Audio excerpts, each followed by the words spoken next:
চট্টগ্রাম ইপিজেডের দুটি কারখানায় লাগা আগুন এখনও নিয়ন্ত্রণে আসেনি। ফায়ার সার্ভিসের তথ্য মতে দুপুর 2:10 তারা আগুনের খবর পায়। ঘটনাস্থলে গিয়ে আগুন নিয়ন্ত্রণে কাজ করছে ফায়ার সার্ভিসের 17টি ইউনিট। যোগ দিয়েছেন সশস্ত্র বাহিনীর সদস্যরা। তাৎক্ষণিকভাবে 25 থেকে 30 জনকে উদ্ধার করা হয়েছে। কিভাবে আগুনের সূত্রপাত হয়েছে তা এখনও নিশ্চিত হতে পারেনি ফায়ার সার্ভিস। আগুনের লেলিহান শিখা এবং প্রচণ্ড ধোঁয়ায় আচ্ছন্ন চট্টগ্রামের ইপিজেড এলাকা। কয়েক ঘন্টা পরও কমেনি আগুনের তীব্রতা।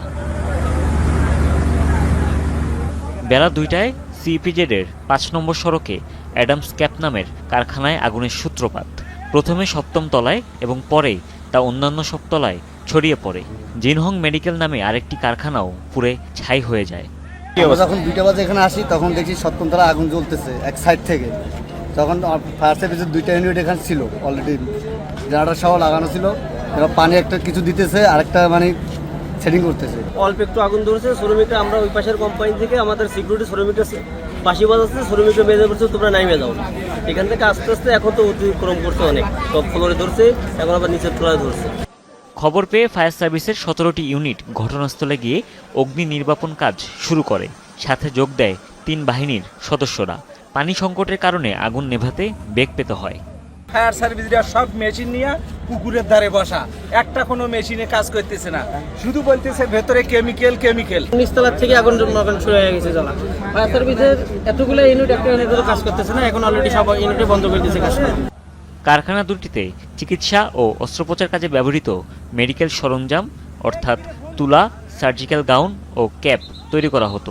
কেমিক্যাল বা দাহ্য পদার্থ থাকায় আগুনের ভয়াবহতাও বেশি। কারখানার কর্মী ও স্থানীয়দের দাবি, দুটি কারখানায় কর্মীর সংখ্যা 700-র বেশি। অগ্নিকাণ্ডের সময় 8ম তলায় স্টোররুমে কোনো কর্মী ছিলেন না। নিচে 2য় থেকে 4র্থ, 5ম তলায় কর্মরত শ্রমিকরাও দ্রুত নিরাপদে বেরিয়ে যাওয়ায় কেউ হতাহত হয়নি। ফায়ার সার্ভিস কর্মীরাও কয়েকজনকে নিরাপদে উদ্ধার করেন। হুমায়ুন রশিদ, যমুনা নিউজ। ইপিজেডের অগ্নিকাণ্ডের আরও খবর জানাতে যুক্ত হচ্ছেন সহকর্মী আলামিন। বেশ কয়েক ঘন্টা তো পেরিয়েছে, আগুন কতটা নিয়ন্ত্রণে আনা গেল? বরং আগুন ছড়িয়ে পড়েছে সেটাই আমরা দেখছি, এবং বেশ কিছুক্ষণ ধরে আমরা ঠিক যখন জানতে পারি যে 2টা থেকেই আগুন জ্বলছিল এবং সেই সময়টিতে আগুনটি শুধুমাত্র 7ম তলার একটি কোণায় আগুনের সূত্রপাত হয়েছিল, এবং তারপর থেকে এখন আমরা আগুনটি 7ম তলা থেকে প্রথমে 8ম তলায় ছড়িয়ে পড়ে এবং এরপরে 6ষ্ঠ তলায়, এবং সেখান থেকে 5ম তলা পর্যন্ত আমরা দেখছি যে আগুন ছড়িয়ে পড়ছে। এবং আমরা দেখছি যে একটু পরপরই ফায়ার সার্ভিসের ইউনিটগুলো একের পর এক আসতে থাকছে। তবে ফায়ার সার্ভিস তাদের যে ইউনিটগুলো এখানে নিয়ে এসেছে সেগুলো দিয়ে এই আগুন নিয়ন্ত্রণে আসলে তারা বেগ পেয়েছে, এবং তারা এক কথায় কোনোভাবেই নিয়ন্ত্রণ করতে পারেনি, বরং আগুন আমরা দেখছি আগুনের তীব্রতা বেড়ে সেটা ছড়িয়ে গেছে।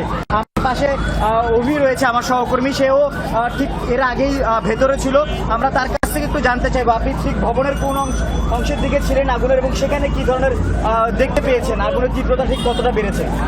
আমি যখন বিকেলে আসছিলাম তখন আমি একেবারে পশ্চিম পাশে চলে গেছি। সেখানে দেখেছি একেবারে পশ্চিম পাশের প্রথমে 7ম তলা, 8ম তলা ছিল, এরপরে হচ্ছে যে 5ম, 4র্থ এবং 3য় তলা পর্যন্ত চলে গেছে। সেখানকার ভেতরে যে পরিমাণ মেডিকেল ইকুইপমেন্ট, সেখানকার যে গ্লাসগুলো সেগুলো আগুনের ফুলকির মতো নিচে পড়ছে, এবং ভিতর থেকে কিছুক্ষণ পরপর আমরা দেখেছি একেবারেই শব্দ হয়ে গ্লাসগুলো ফুলকির মতো নিচে পড়তে দেখেছি, এবং মানুষের মধ্যে অনেক বেশি আতঙ্ক তৈরি হয়েছে।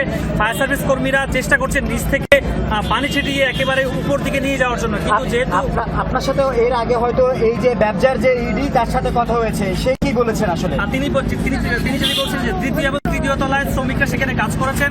প্রথম 20-30 জন শ্রমিক ছিল, তাদেরকে নিরাপদে নিয়ে এসেছেন। তবে 7ম এবং 8ম তলায় কি পরিমাণ শ্রমিক ছিল বা কয়েকজনের যাতায়াত ছিল কিনা, তারা নিরাপদে এসেছেন কিনা, সেই বিষয়ে তিনি আসলে বলতে সঠিকভাবে পারেননি, এবং থাকলেও থাকতে পারে বলেছেন। আমি এই বিষয়টা একটু পরিষ্কার করি, 7ম ও 8ম তলায় কোনো শ্রমিক ছিল না, সেটা ছিল ওয়্যার হাউস। তারা যে মেডিকেল সরঞ্জামগুলো তৈরি করছিলেন সেগুলো সেখানে স্তূপ করে রাখা হয়েছিল, মজুত করে রাখা হয়েছিল, এবং সেখানে আগুন যখন লেগে যায় সেটা ধীরে ধীরে আমরা দেখছি যে সেই আগুন আরো ছড়িয়ে পড়ে, এবং এখন আগুনটার তীব্রতা এতটাই বেড়েছে আমরা দেখছি যে সেটা ধাপে ধাপে 7ম তলা থেকে 8ম তলা যাওয়ার পর এখন দেখছি 6ষ্ঠ, 5ম এবং 4র্থ তলায় পর্যন্ত, অর্থাৎ আরো 3টি ফ্লোরে সে আগুন ছড়িয়ে পড়েছে। এ ছিল এই আগুনের সর্বশেষ তথ্য আমার কাছে। ধন্যবাদ আলামিন যুক্ত হবার জন্য।